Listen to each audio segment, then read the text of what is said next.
buhay upang kami ay mailigtas sa lahat naming kasalanan.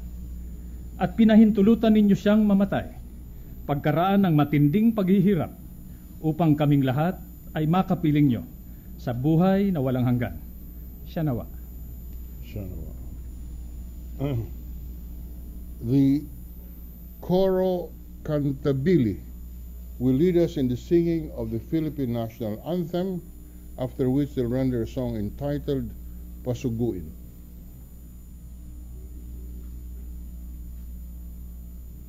Mayang magiliw, pero sa silanganan, halap ng puso, sa dibdib ko'y buhay.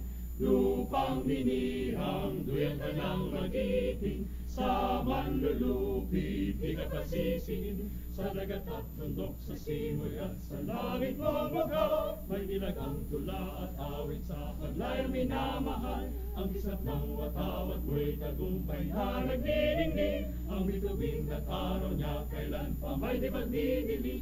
Lupa ng araw ng ating pagsinta, buhay langit sa piling mo. Aming ligaya ng pag may mga api, ang mamatay ng dahil sa'yo.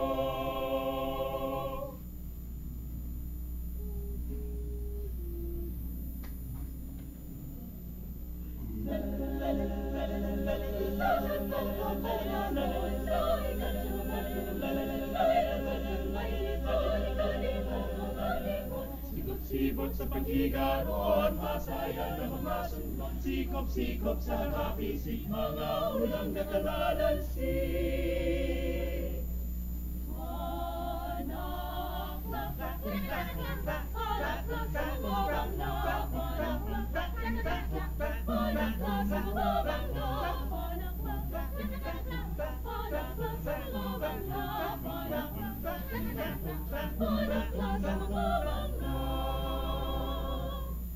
Sino na'y nagapanghay-hay, may isna'y sampos sa balay. Ano mong iyang nasibot, kay sumali sa talibugson.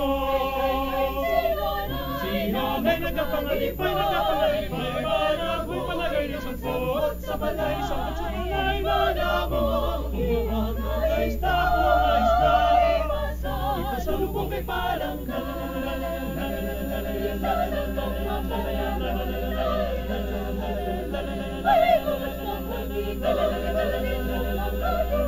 Nagaiso ng mga uson, gakaman mga bagong alima mo, gagapay-tapay, nagasunod mga kalampay.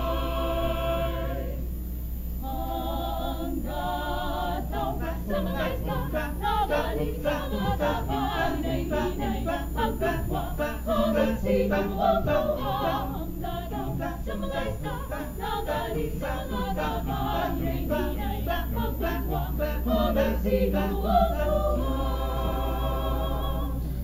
Sino na'y nagapanghay-hay, walay isa-isa, sampot sa balay, madamo ang mga kay sumali sa talibugson. Sino na'y nagapanghalipay, hanap mo yung sampot sa balay, madamong kuha nga isda, ipasalubong kay palangga, pasalubong kay palangga, pasalubong kay palangga.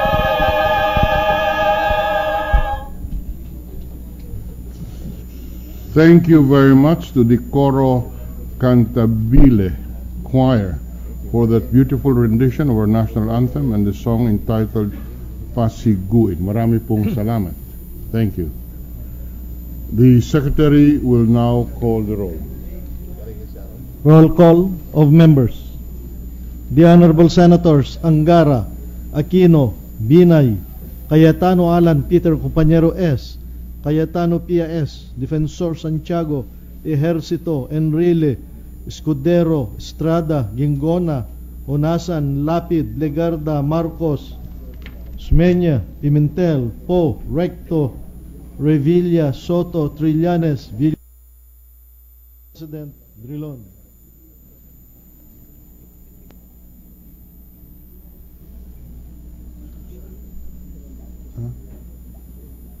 Sino? 17 senators are present. The chair declares the presence of a quorum. Majority Leader. Good afternoon, Mr. President, to our dear colleagues. Mr. President, I move that we dispense with the reading of the journal of the 80th session, June 4, 2014, and consider the same as approved. Any objection? Hearing none. The reading of the journal of session number 80, Wednesday, June 4, 2014 is hereby dispensed with. And upon motion of the Majority Leader, without any objection.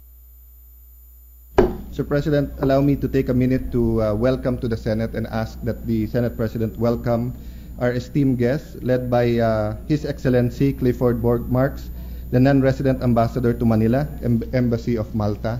May I ask him to rise to be recognized? We welcome His Excellency Clifford Borg Marks.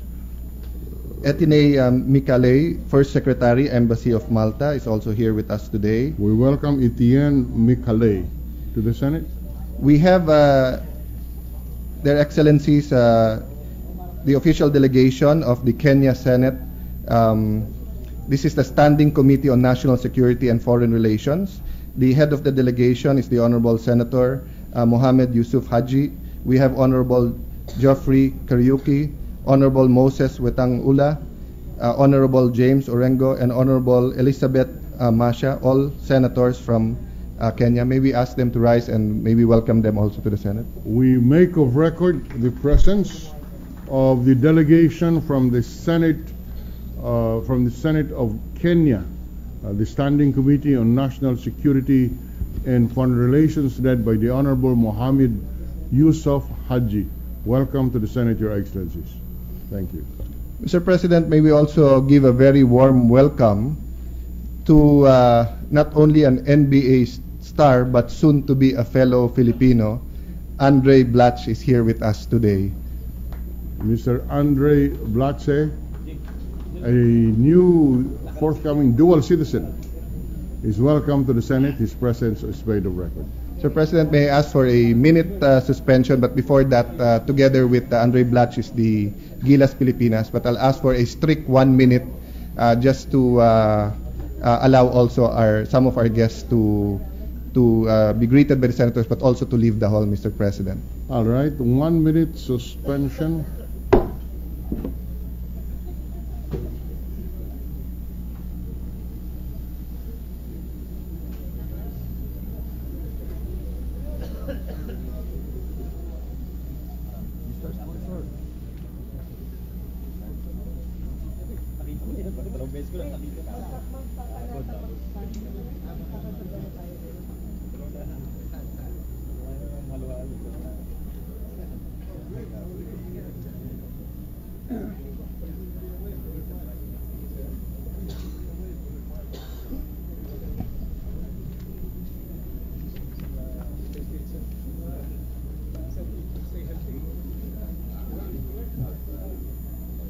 Sir President, ready to resume.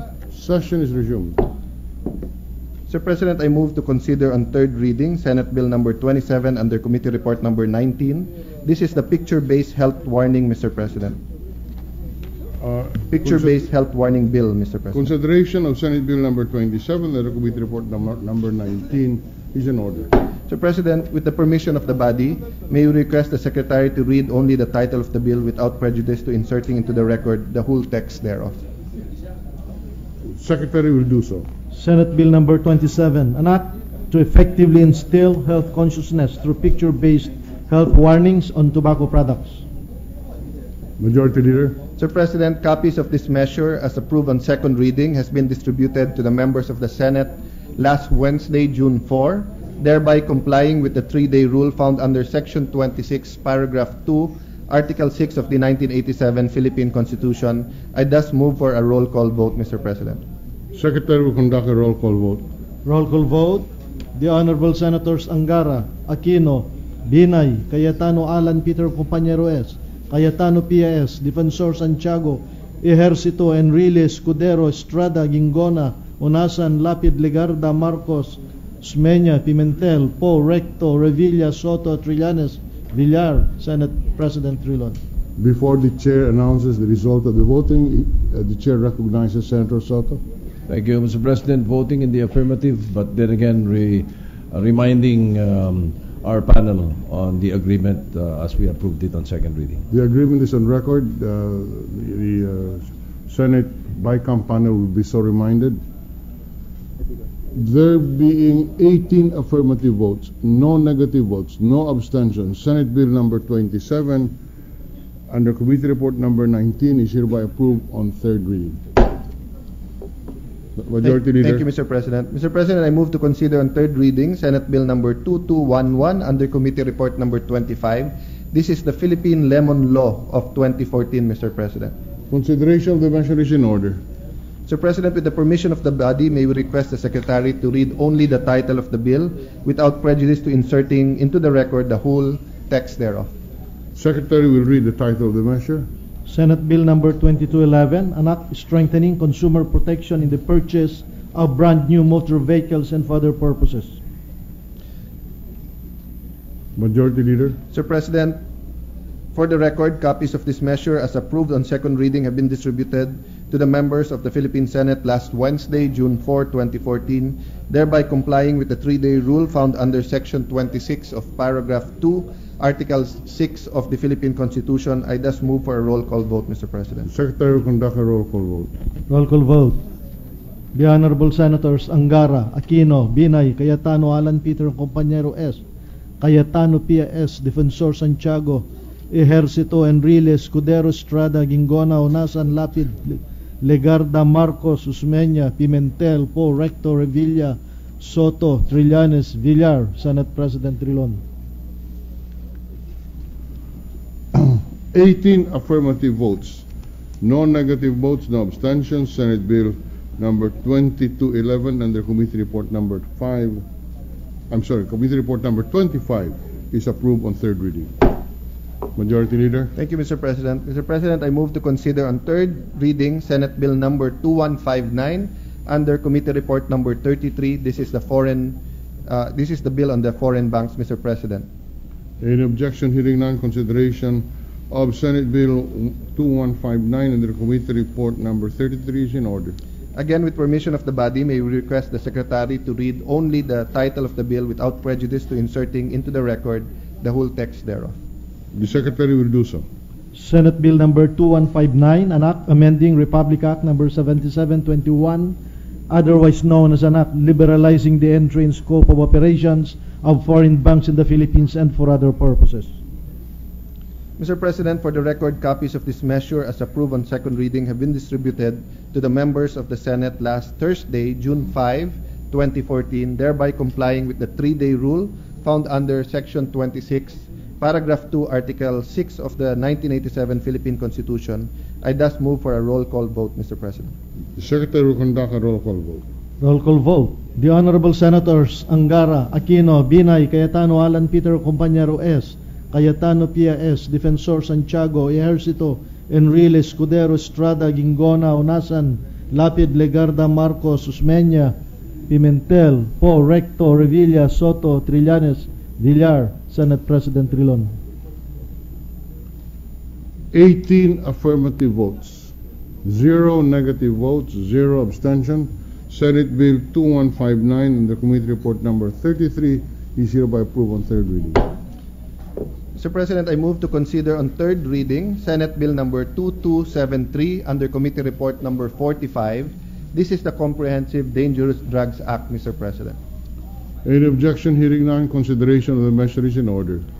Again, with the permission of the body, may we request the Secretary to read only the title of the bill without prejudice to inserting into the record the whole text thereof, Mr. Please President. proceed, Mr. Secretary. Senate Bill number 2273, an act to further strengthen the anti-drug campaign of the government, amending for the purpose Section 21 of Republic Act number 9165, otherwise known as the Comprehensive Dangerous Drugs Act of 2002.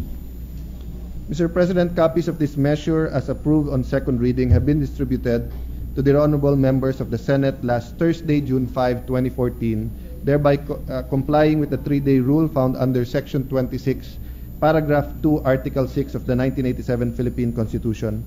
I thus move for the roll call vote, Mr. President. Secretary will conduct a roll call vote. Roll call vote. The Honorable Senators Angara, Aquino, Binay, Cayetano Alan Peter Compañero S., Cayetano Pia S., Defensor Santiago, Ejercito, Enrile, Escudero, Estrada, Gingona, Unasan, Lapid, Legarda, Marcos, Usmeña, Pimentel, Po, Recto, Revilla, Soto, Trillanes, Villar, Senate President Trilon. 18 affirmative votes, no negative votes, no abstention. Senate Bill 2273 under Committee Report number 45 is hereby approved on third reading. Mr. President, I move to consider on third reading House Joint Resolution number 12 under Committee Report number 48. This is the measure regarding the celebration of the 100th year of the founding anniversary of the Iglesia Ni Cristo Church, Mr. President. Consideration of the measure is in order. With the permission of the body, may we request the Senate Secretary to read only the title of the House Joint Resolution without prejudice to inserting into the record the whole text thereof. The Secretary will do so. House Joint Resolution number 12 under Committee Report number 48, Joint Resolution declaring 27 July 2014 as a special non-working holiday to commemorate the founding anniversary of the Iglesia Ni Cristo. Mr. President, copies of this measure as approved on second reading have been distributed to the members of the Senate last Wednesday, June 4, thereby complying with the 3-day rule found under Section 26, Paragraph 2, Section 6 of the 1987 Constitution. And for the record, as the Deputy Minority Leader, Senator Soto, reminded me, we are taking into consideration all the Senate resolutions also filed on this matter, Mr. President. Therefore, I thus move, Mr. President, for a roll call vote. Secretary will conduct the roll call vote. Roll call vote. The Honorable Senators Angara, Aquino, Binay, Cayetano Alan Peter Compañero S., Cayetano Pia S., Defensor Santiago, Ejercito, Enrile, Escudero, Estrada, Gingona, Unasan, Lapid, Legarda, Marcos, Usmeña, Pimentel, Po, Recto, Revilla, Soto, Trillanes, Villar, Senate President Trilon. 18 affirmative votes, no negative votes, no abstention. House Joint Resolution number 12 is hereby approved. Mr. President, with the permission of the body, may we make all senators present in the hall as co-authors of said measure. Let the record reflect the co-authorship of all the colleagues, all the senators present in the chamber today. Mr. President, I move to consider on third reading Senate Bill number 1281 under Committee Report number 49. This is the Jesse Robredo Day measure, Mr. President. Any objection? Hearing none. Consideration of the measure is in order. With the permission of the body, may we request the Secretary of the Senate to read only the title of the bill without prejudice to inserting into the record the whole text thereof. The Secretary will do so. Senate Bill number 1281 under Committee Report number 49, an act declaring August 18 of every year as Jesse Robredo Day, a special working holiday, and for other purposes. Majority Leader. Mr. President, copies of this measure as approved on second reading have been distributed to the members of the Senate last Thursday, June 5, thereby complying with the 3-day rule found under Section 26, Paragraph 2, Article 6 of the 1987 Philippine Constitution.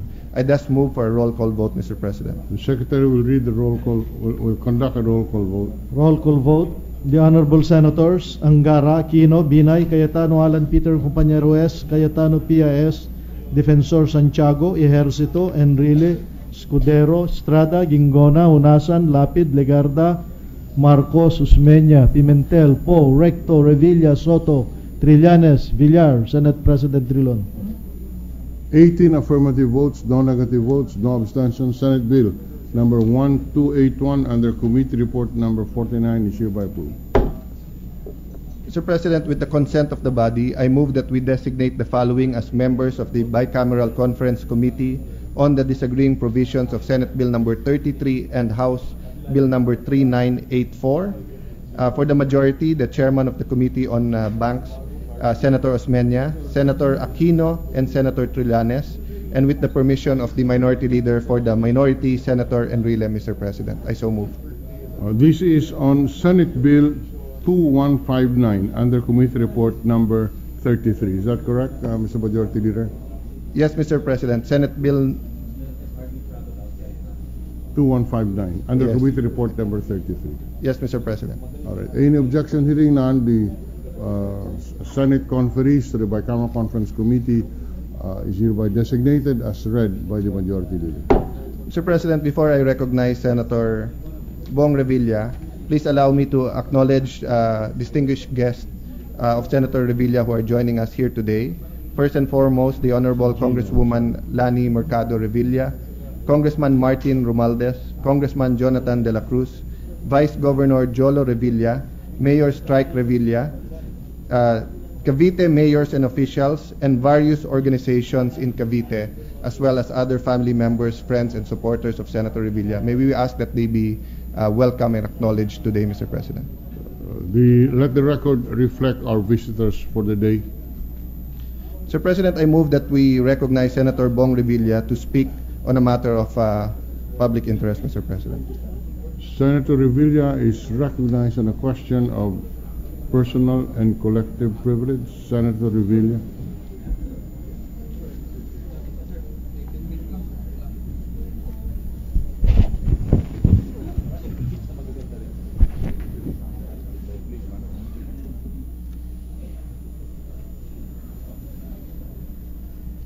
Thank you, Mr. President.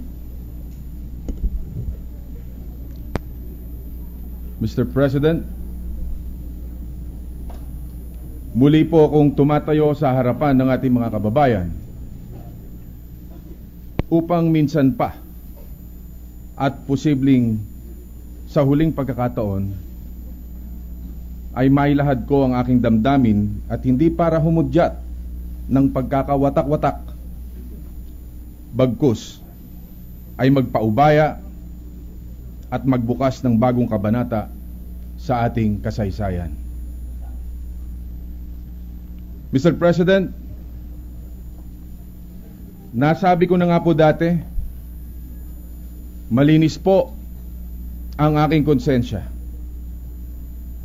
Ngayon na naisampa na ang kaso laban sa amin, hayaan nyo na pong harapin namin ito sa husgado. Ipaubaya na po natin ito sa korte at doon ko na po ipagtatanggol ang aking sarili. Ang atensyon na itinoon sa amin, ituon na natin sa mas mahalagang bagay na magbibigay kaginhawahan sa ating mga kababayan. Napakarami pong hinaharap na problema ng ating bayan na mas nangangailangan ng tama at mabilisang solusyon. Isipin na muna natin ang bayan, ang ating mga mamamayan, ang kanilang mga pangunahing mga pangangailangan. Tama na ang batuhan. Tama na ang siraan. Kung mamarapatin, may panawagan po ako sa ating mahal na Pangulong Aquino. Alam ko pong marami tayong di pa pagkakaunawaan sa usaping politikal, Ginoong Pangulo. Ngunit, iisa lang ang hangarin natin para sa bayan. President Aquino, nakasalalay po sa inyo ang kinabukasan ng bansa sa loob ng natitira pang 2 taon bilang Pangulo. Sana ay gamitin mo ang iyong kapangyarihan para masolusyonan ang mga suliranin ng ating mga kababayan. Una na nga dito ay ang pagbibigay ng hanap buhay sa marami nating mga kababayan nang sila ay makapaghatid ng pagkain sa kanilang hapagkainan. Pabilisin pa sana ang pagkilos sa ikaaayos ng kalagayan ng mga biktima ng Bagyong Yolanda na hanggang ngayon ay sabik na sabik pa rin sa ating kalinga. Pag-ibayuhin pa sana ang paglaban ng mga pulis sa kriminalidad. Isaayos na agad ang kalagayan ng Ninoy Aquino International Airport para maging maayos ang serbisyo at maibangon ang imahe ng turismo sa bansa. Pakinggan at bigyang tugon ang mga hinaing na mga may sakit sa mga pampublikong ospital, lalo na ang mga patuloy na nangangailangan ng mga gamot at medikasyon. Para hindi na lumala pa ang ekonomiya, lapatan na ng agaran at pangmatagalang lunas ang napipintong krisis sa kuryente at enerhiya na damang-dama na ngayon sa Mindanao at malapit nang kumalat sa buong bansa. Pangalagaan sana ang pangunahing mga pangangailangan ng mga mamamayan tulad ng edukasyon, mga serbisyong panlipunan, at lalo na ang pagkain. Siguruhin na natin na may sapat na kakainin ang bawat Pilipino. Ilan lamang ito sa napakaraming kailangang gawin at bigyang atensyon. Ginoong Pangulo, lead this country not with hatred, but with love.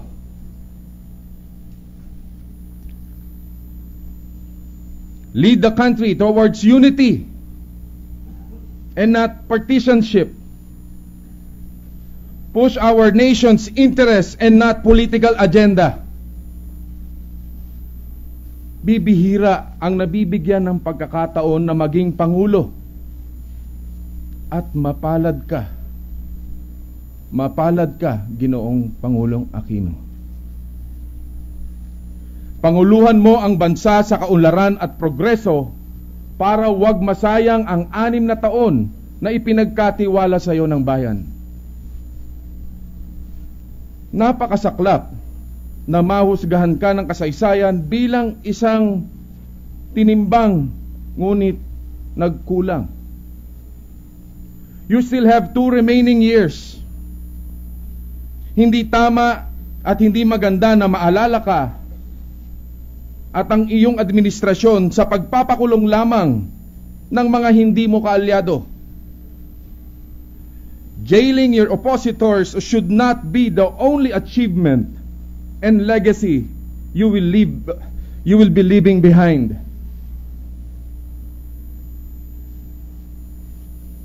Sana po ay lubos na tayong magkaisa at magtulungan. Magsikap tayong sama-sama na maging disente ang buhay ng bawat Pilipino na hanggang ngayon ay puro kahig, walang tuka. Hindi ako nagdududa na kaya ng bansang umahon sa pagtutulungan ng mga pinuno. Maraming magagaling sa Kongreso, sa burokrasya, sa pribadong sektor. Ang kailangan lang ay magkaisa. The remaining 2 years is still enough. Kaya mo pa yan, Ginoong Pangulo. Kaya natin ito. Mayroon na tayong pagkakataon ngayon na mula sa pagkagiba ay bumangon bilang mas matibay na bansa. Ang hamon ngayon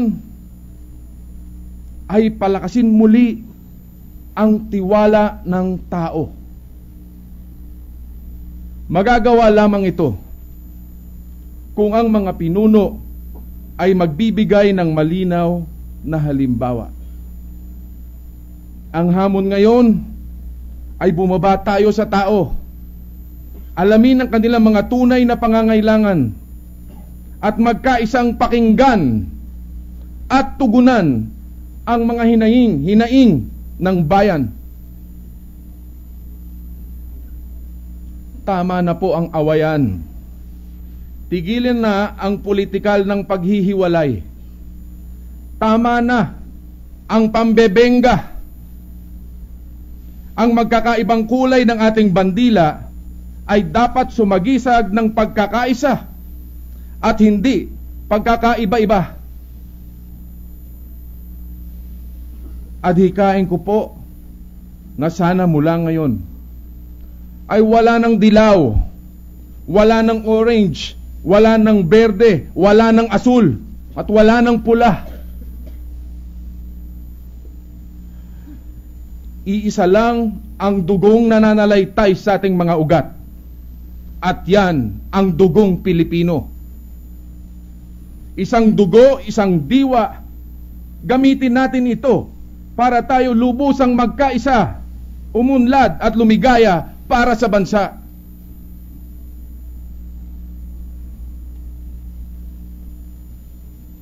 Masyado nang nadungisan ang mga institusyon na tanging kumakatawan at sandigan ng taong bayan. Sana lang po ang pagwasak sa reputasyon ng Senado at Kongreso ay walang kinalaman sa isang grand design para mawala ang tiwala ng publiko sa institusyong ito tungo sa malayang pag-abolish ng mga ito sa pamamagitan ng pagbago ng konstitusyon o tsa-tsa.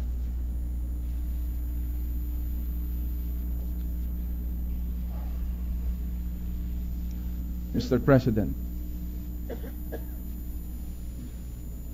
napakarami na pong mga tao ang nabanggit sa usaping PDAF. Napakarami na pong nasasaktan. Napakarami nang nasira ang buong pagkatao dahil sa pagbato ng putik na parang alkitran na kumakapit sa balat at tumatagos hanggang kaluluwa. Pag nabanggit ka, tapos ka. Hanggang sa kaapu-apuhan mo, wasak ka. Buhay ka pa, ibinuburol ka na at papanoorin ng buong mundo. At ililibing ka pa. Kaya nananawagan ako sa mga media. I appeal to our journalist commitment to responsibility and their sensitivities. Napakahirap pong bumuo ng pangalan. Pero sa isang iglap, ay durog na ito. Mr. President, paano po kung pagkatapos ng lahat ng ito, ay mapatunayang walang sala at inosente ang isang taong nawasak na? Paano po, Ginoong Pangulo?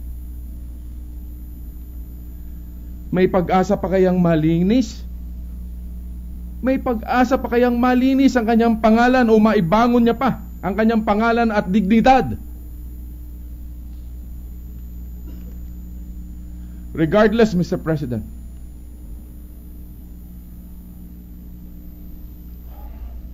handa akong mapiit at magsakripisyo dahil alam kong sa tamang panahon ay lalabas at mangingibabaw pa rin ang katotohanan.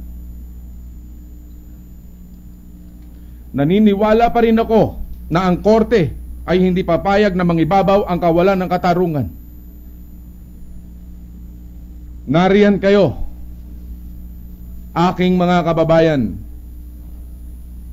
nasisiguruhing hindi mananaig ang kasinungalingan. Nandito pa rin ako sa kabila ng lahat para ipagpatuloy ang pakikibaka at kasama ng mga minamahal kong mga kababayan sa lahat ng pagkakataon, sa labas man o loob ng piitan. Mr. President, Before I end,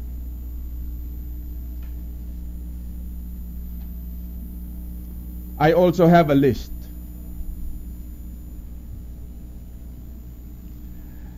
Mas matindi ito sa lahat ng iba pang listahan.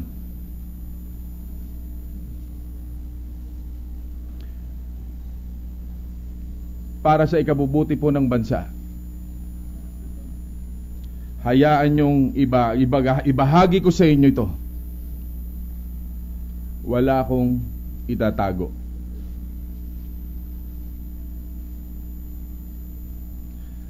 Unang-una at higit sa lahat,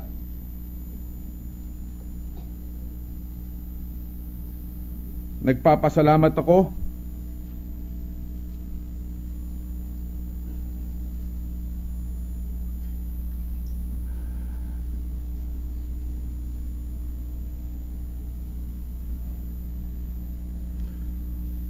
by the way.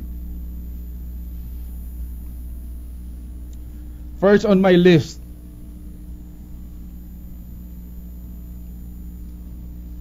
is God.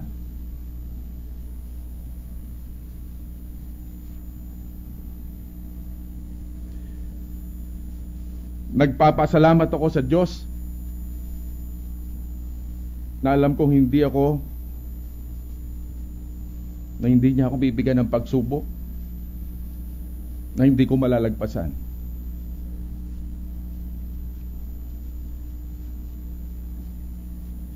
Lord, salamat po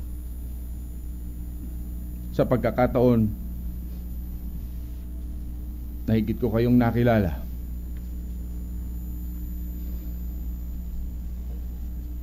Thank you for walking with me during these times of trial.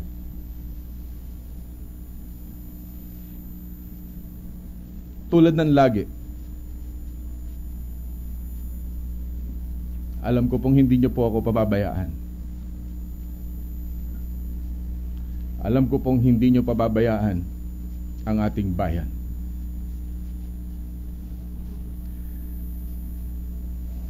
Pangalawa po sa aking listahan ay ang aking ama at pamilya na patuloy na nagbibigay sa akin ng lakas at tibay. Daddy, alam ko pong nanonood kayo. I love you. Babangon tayo. To my wife and kids, we shall overcome. Be strong.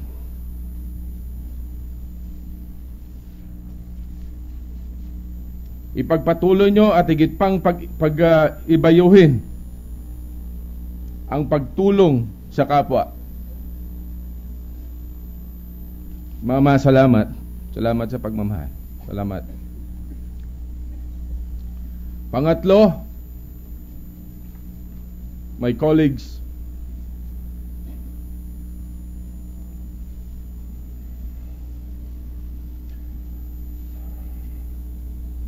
Senate President Drilon, I pray that you, as the leader of this chamber, will be successful in rebuilding this institution. Ipaglaban mo ang institusyong ito.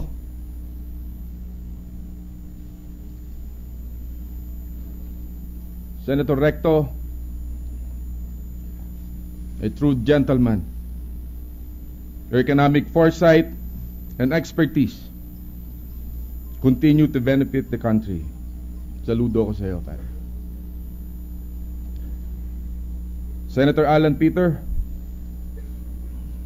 I wish you good luck in all your endeavors. Senator Soto, di lang kita tito, kuya pa.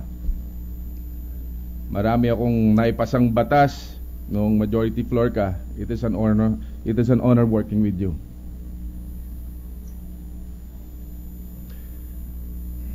Senator Honasan, I look up to you Your humility is worth emulating. Your patriotism is beyond question. I salute you. Senator Miriam, I'm praying for your health.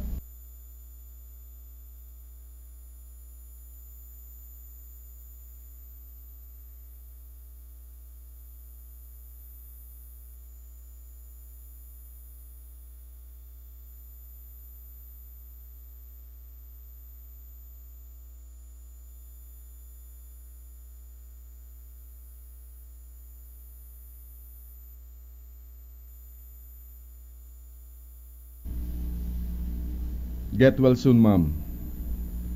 The Senate needs your expertise. Senator Lapid, kaibigan Lito, ikaw ang Leon Guerrero ng masa.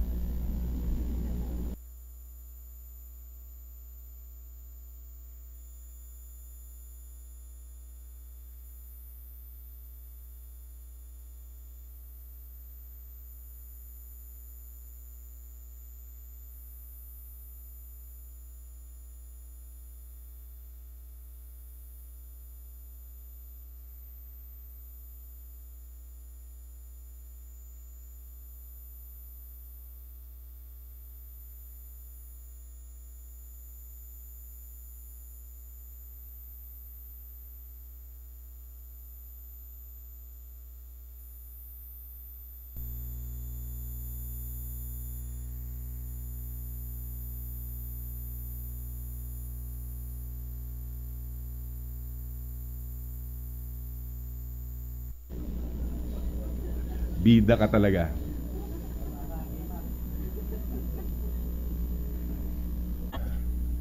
Kaibigan pa rin kita. No matter what. Lead the Blue Ribbon Committee in fulfilling its true mandate. Senator Sani Angara, I look up to your father. Continue his legacy.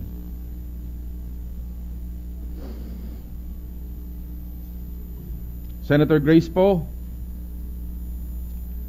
salamat. Nakita ko sa iyo ang puso ng iyong ama, ang tunay na panday.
Salamat sa aking mga kapartido sa Lakas CMD,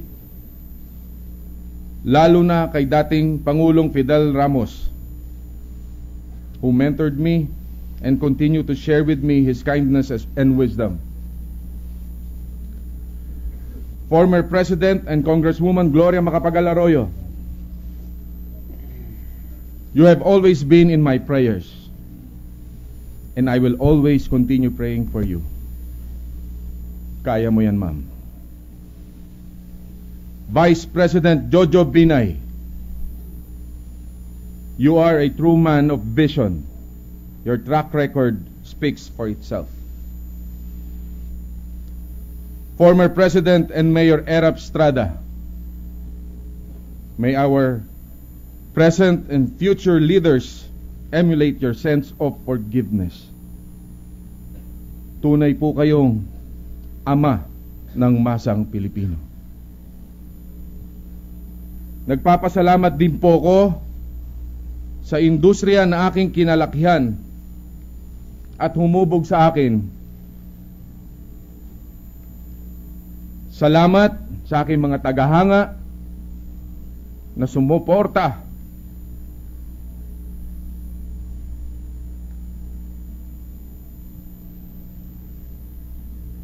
at tumakilig sa akin bilang artista sa pelikula at telebisyon. Gayon din sa lahat ng aking mga nakasama at nakatrabaho. Siyempre, hindi pwedeng mawala sa aking listahan ang mamamayang Pilipino. Maraming salamat po sa halos 20 milyong bumoto sa akin na hindi tumigil magtiwala, sumuporta at magmahal sa akin. Maraming salamat po sa inyong lahat. Hindi po ako magsasagawa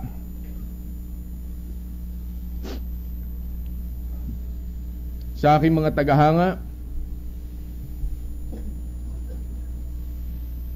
Hindi po ako magsasawang na sabihin at kilalanin kayo na kayo ang dahilan kung bakit po ako naging isang Bong Revilla.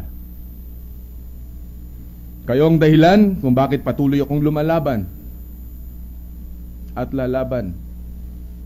Kayo ang nagpapatibay sa aking kalooban at nagbibigay lakas at inspirasyon sa patuloy kong pakikibaka para sa katotohanan.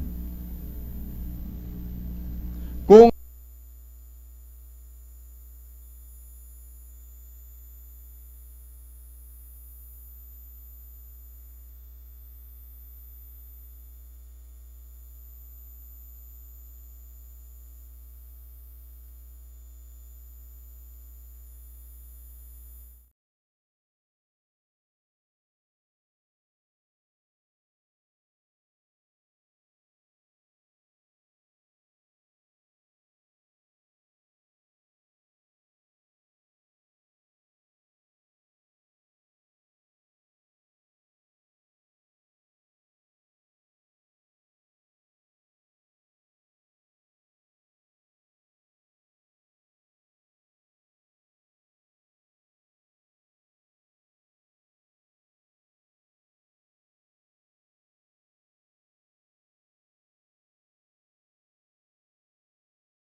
katotohanan lilitaw sa gabay ng may kapal.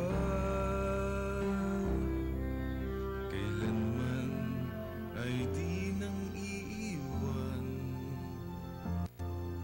sumama, nanalig sa anumang laban. Ngayon ang buhay ko ay pilit na dinudungisan sa gabay ng may kapal. Kailanman ay di nang iiwan,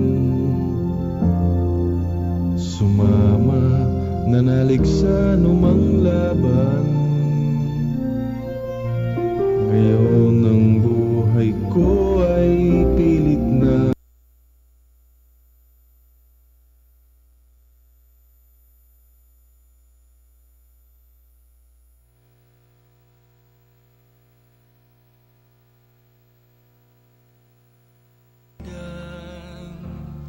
kayo ang aking tanging sandigan.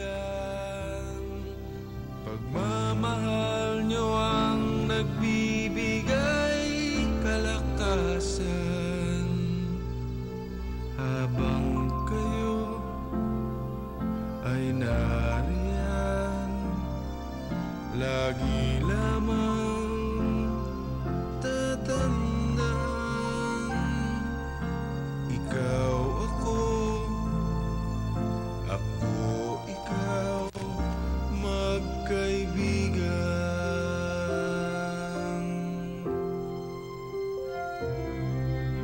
Pagmamahal sa'ki bumubuo, ipaglalaban, hindi pagugupo.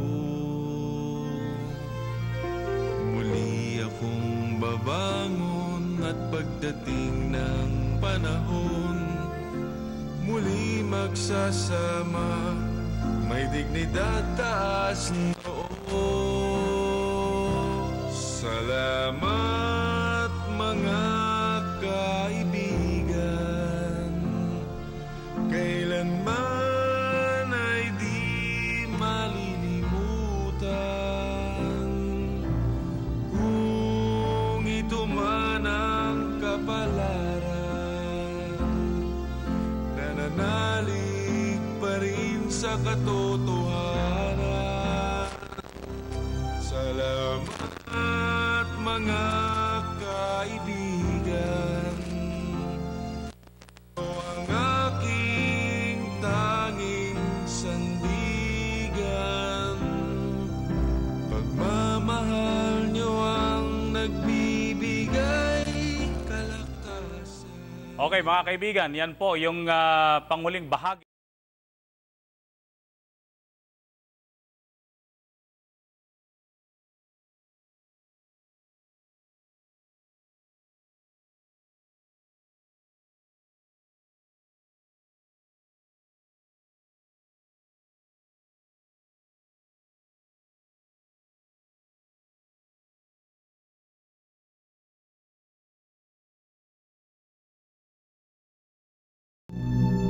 Habang kayo ay nariyan, muli kayong babalikan.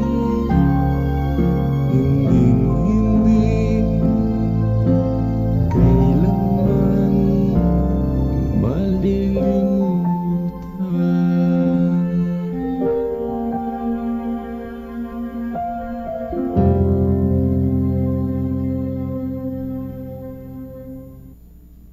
Mr. President, thank you.